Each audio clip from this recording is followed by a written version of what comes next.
Bonsoir à tous chers camarades, bienvenue dans notre première vidéo de notre série de tutoriels comment créer de A à Z un réseau social avec Laravel.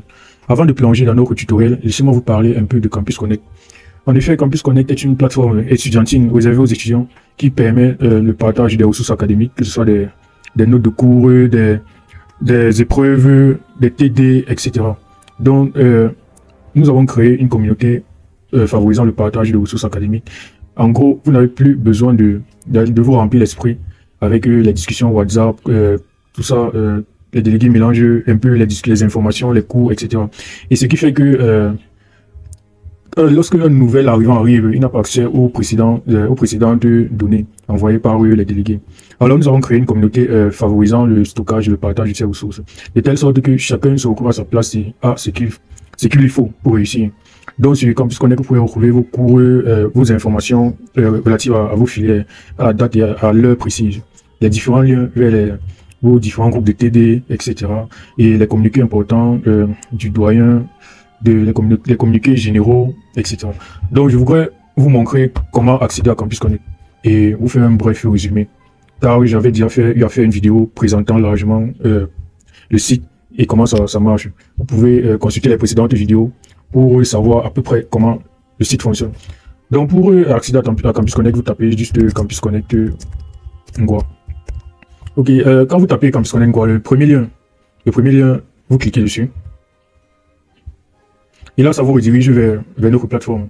Et bien sûr, si vous voulez connaître comment tout cela fonctionne, allez voir la précédente vidéo où j'ai eu à parler à peu près de ça. Donc là, j'ai déjà un compte, je vais juste vous montrer les différentes interfaces et l'utilité. Donc là, vous avez par exemple cette filière informatique L1. Donc quand un étudiant entre dans l'informatique L1, il peut bien sûr avoir l'agenda, c'est pour son emploi du temps de la filière, comment est-ce que les TD seront programmés, les CC, les travaux pratiques, etc. Là, dans le document, vous trouvez tous les documents de sa filière, les différents liens qui mènent vers ces groupes de TD ou les Google Forms envoyés par les enseignants. Donc on a les différentes annonces, etc., etc. Donc, bref, comme je vous le disais, cette plateforme est réservée uniquement aux étudiants. Elle permet de stocker les cours, partager des ressources académiques. Donc, je tiens aussi à rappeler que toutes les ressources qui s'y trouvent sont partagées par les étudiants et des étudiants généreux. Alors, n'hésitez pas à faire le même, partager, afin d'aider vos camarades, vos cadets, bien sûr.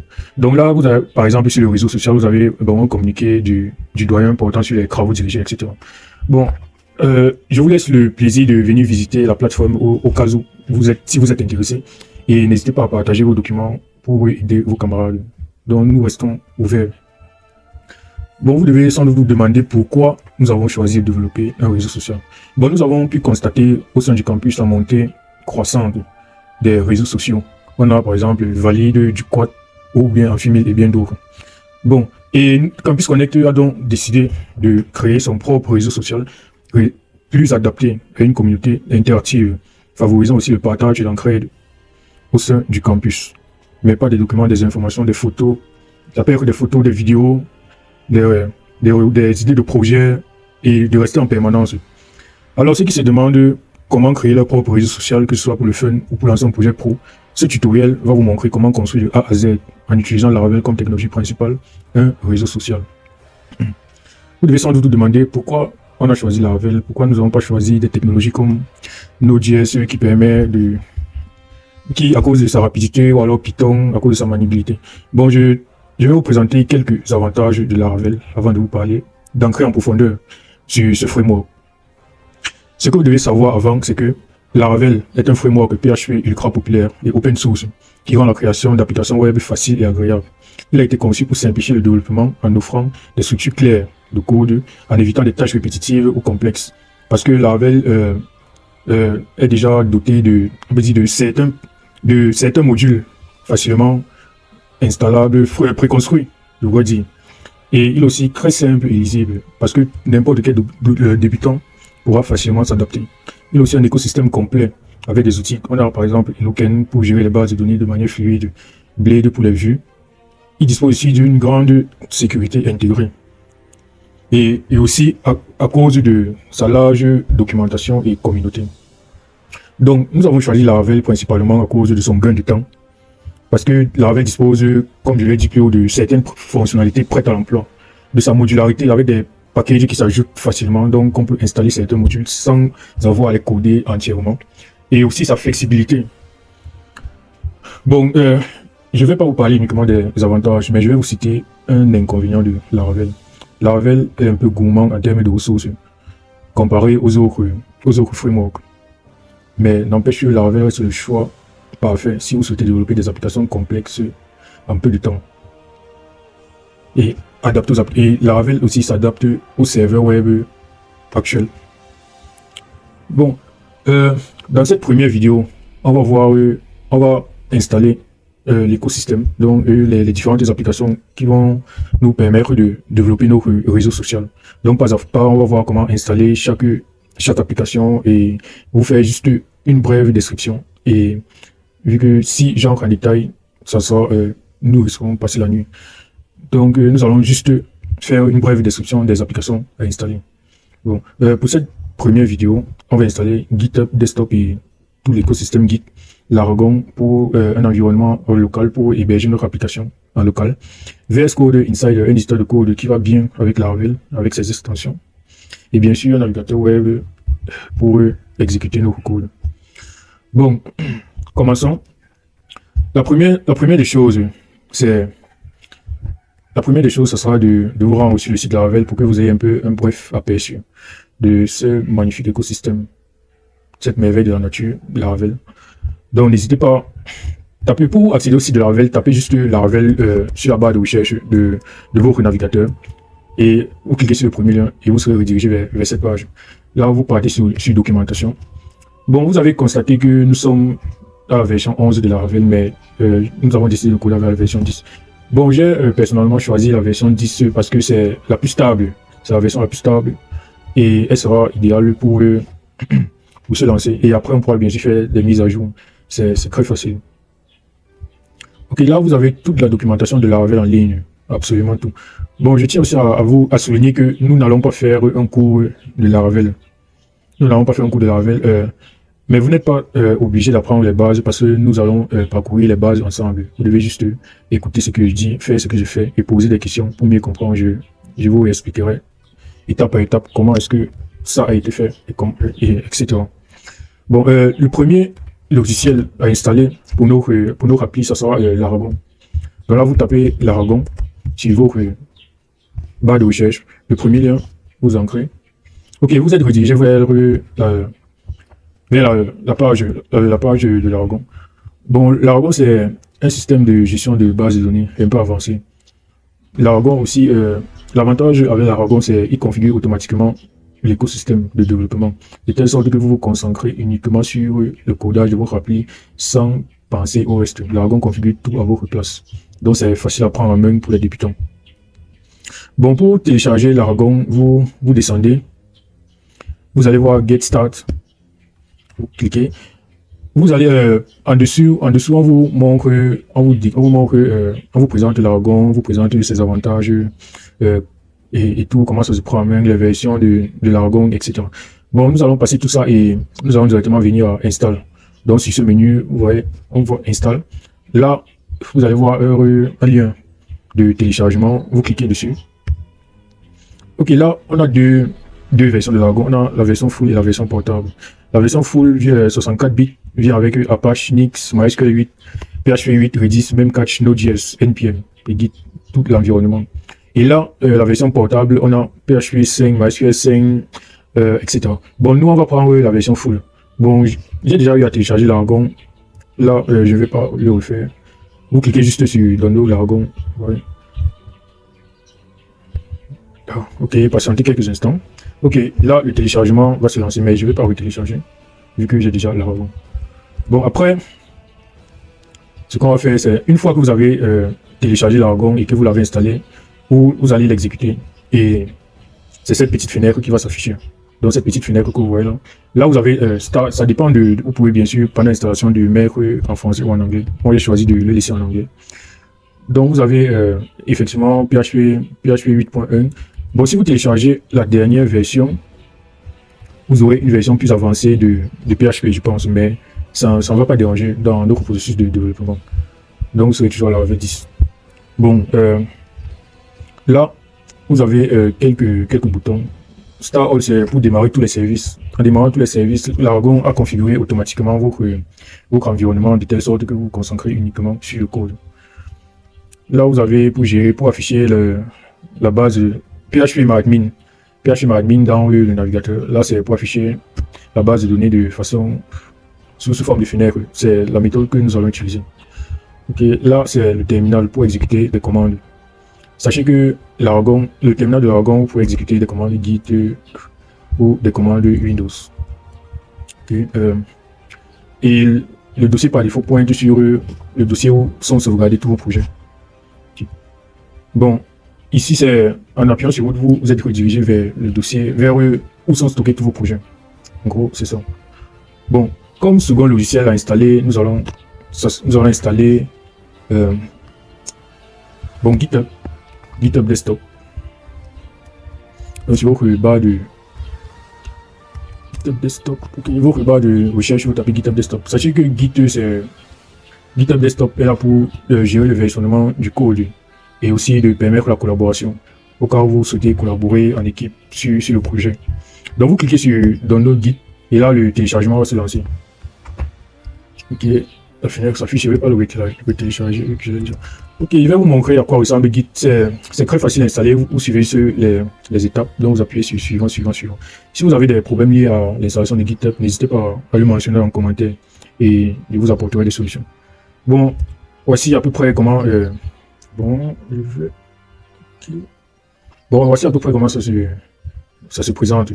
Bon, là, on va vous demander de relier votre GitHub Desktop à un compte Git avant d'arriver à cette fenêtre. Bon, si vous n'avez pas encore de compte GitHub, je vous recommande de créer un compte GitHub. C'est facile, vous tapez sur GitHub sur la barre de recherche et là, ça va vous rediriger vers le site officiel. Là, à droite, vous allez voir Sign In et Sign Up. Donc, si vous cliquez sur Sign In, si vous êtes déjà inscrit, et Sign Up, si vous souhaitez vous inscrire, là, vous suivez les étapes d'inscription et vous créez votre compte GitHub. Et une fois que vous avez créé votre compte GitHub, vous revenez sur GitHub Desktop pour relier votre GitHub Desktop à votre compte GitHub. Ok, si tout a été, n'hésitez pas si vous avez des problèmes, mentionnez en commentaire et j'apporterai plus d'éclaircissements. Donc ensuite, on va installer l'environnement Git pour exécuter les commandes Git sur le projet et tout. Donc là, bien sûr, vous choisissez, si vous êtes sur Mac, vous allez télécharger Git sur Mac, si vous êtes sur Linux, etc. Je suis sur Windows et là, ça me propose de télécharger pour Windows. Donc là, je clique sur cet écran d'ordinateur, Download from Windows. Oui, on va me demander de choisir en fonction 32 bits ou 64. Si vous êtes sur 64 bits, cliquez Git 64 bits. Si vous êtes sur 32, cliquez sur... Et je vous conseille de choisir la première version, Standalone Installer. Ok. Et là, automatiquement, ça va vous installer Git. Donc moi, j'ai déjà Git et... Okay. Une fois que l'installation aura réussi, vous pourrez exécuter cette petite fenêtre. Bien sûr, si vous avez des erreurs, mentionnez les erreurs que vous avez en commentaire et je vous aiderai. Bon, comme second logiciel à installer, ça sera Composer. Composer pour exécuter les commandes PHP et ajouter, en fait, Composer ajoute la variable PHP dans votre environnement et ça configure automatiquement votre machine à ce qu'il puisse reconnaître PHP en gros de façon plus simple et claire. Donc là, vous tapez Composer ou Composer PHP si vous voulez. Composer PHP, c'est pareil. Bon, ça va vous rediriger vers ceci. Donc vous voyez ce petit bonhomme là. Ouais. Donc vous cliquez là sur Composer. Ok. Ensuite vous partez sur Download. Là, sur Download, vous allez voir Download en Run Composer Setup.exe. Donc vous cliquez sur l'exe.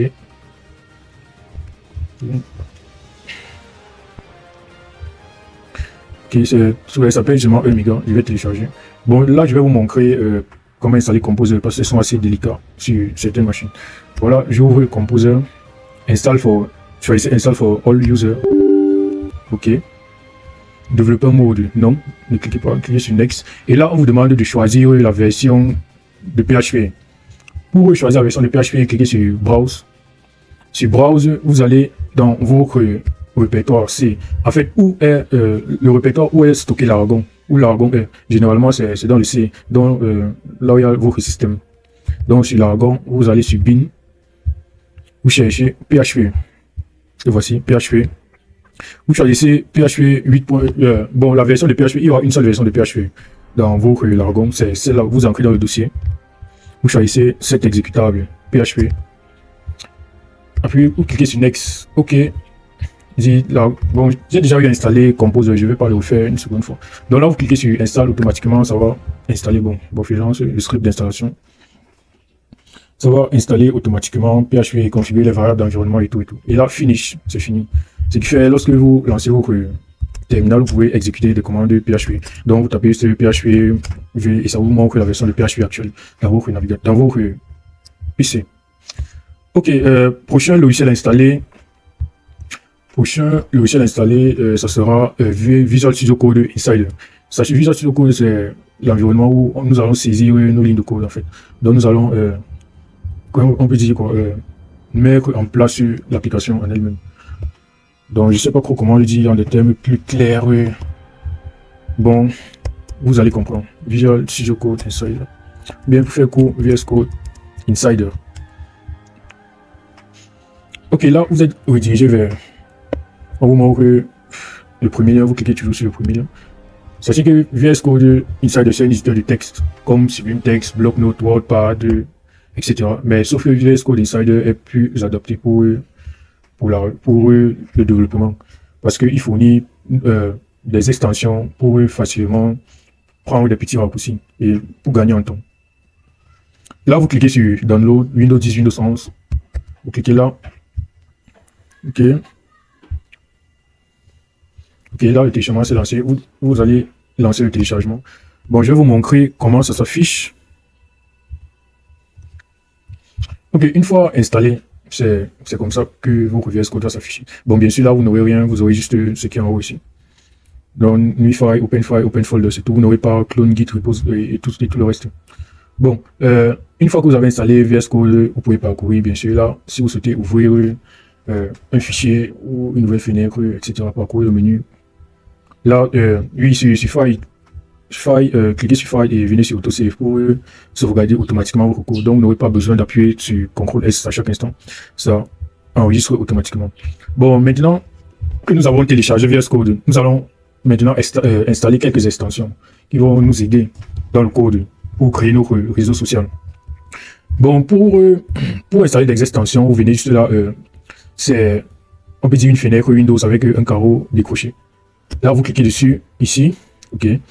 Bon, vous allez taper, ancrer dans la barre de recherche Laravel. Laravel, une minute. OK, vous allez installer toutes ces extensions, donc Laravel, Blade, Sniper. Ça, c'est pour, on peut dire, embellir le code, ça reconnaît les syntaxes Laravel. Les amis, la prochaine extension à installer, ce sera Pretia. Sur la barre de recherche des extensions. Là, vous installez Pretia Code Formateur.